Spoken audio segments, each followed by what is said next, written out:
Then you started to see a shift where more disturbed, sicker, more drug-involved people started to come.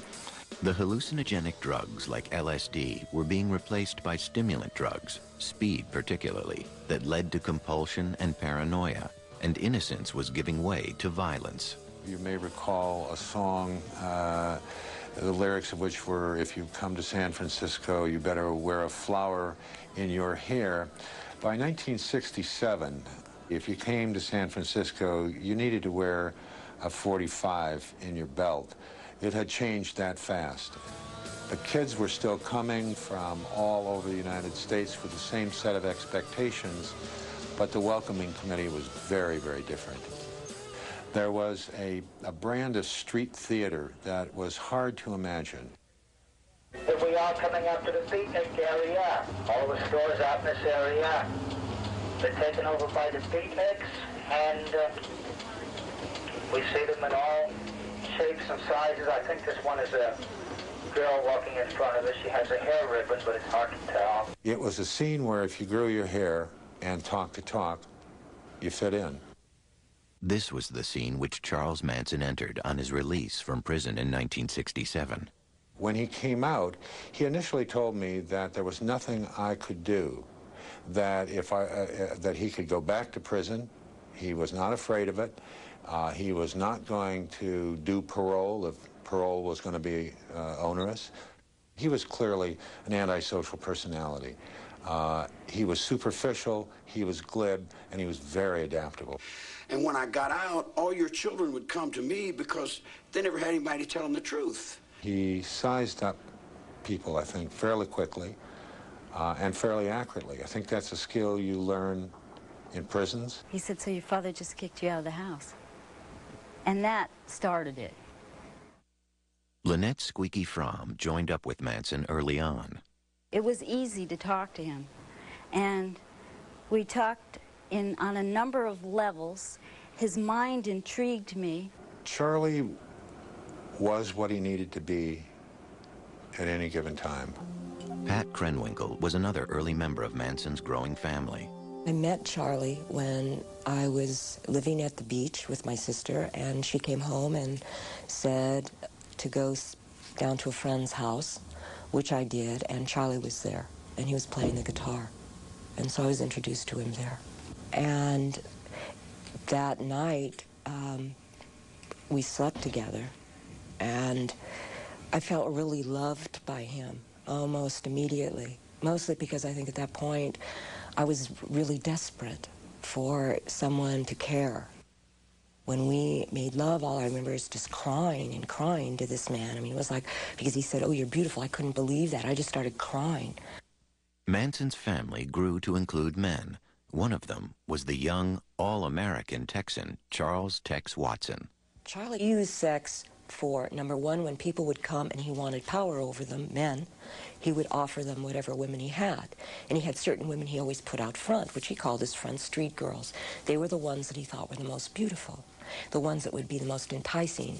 And that's what he would do. I mean, he was an excellent pimp. Charles Manson was not only attracting followers, he was also exercising more control over them. Whatever he believed, I would believe.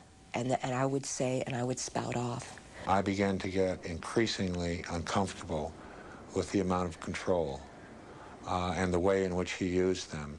And you could see his sense of power and control growing. But in Northern California, at least, the family was monitored by outsiders. I saw him on a weekly basis. He would bring the girls into the office. It was a big occasion. I would go out to a home and see them. There was always that string. There was always some reality. The family left San Francisco in the summer of 1967 and began an odyssey up and down the California coast. Moving from place to place was one way Manson kept his followers entertained enough to stay. They started spending more time in the Los Angeles area. There, Manson hoped to make a name for himself in rock and roll. I think he felt that once he got down there, things were going to be very, very different. He had contacts with the Beach Boys. It was through the women that Manson made his connection with Dennis Wilson of the Beach Boys. In Los Angeles, Wilson picked up 2 of the family women hitchhiking and took them home. Soon, Manson and the rest of the family showed up and moved in with Wilson for several months. Then, through Wilson, Manson did some recording, but nothing came of the sessions. Manson was always bitter that his music would remain unheard. They came to the ranch, lady. I didn't go to them, they came to me. You're stealing my music every day. You're writing my songs, you're playing my game. In August of 1968, longtime family member Susan Atkins found the family a new home, an old Western movie set and now riding stable owned by an 80-year-old half-blind man named George Spahn. Leslie Van Houten joined the family in the summer of 1968. You know, all very fun in the beginning, innocent.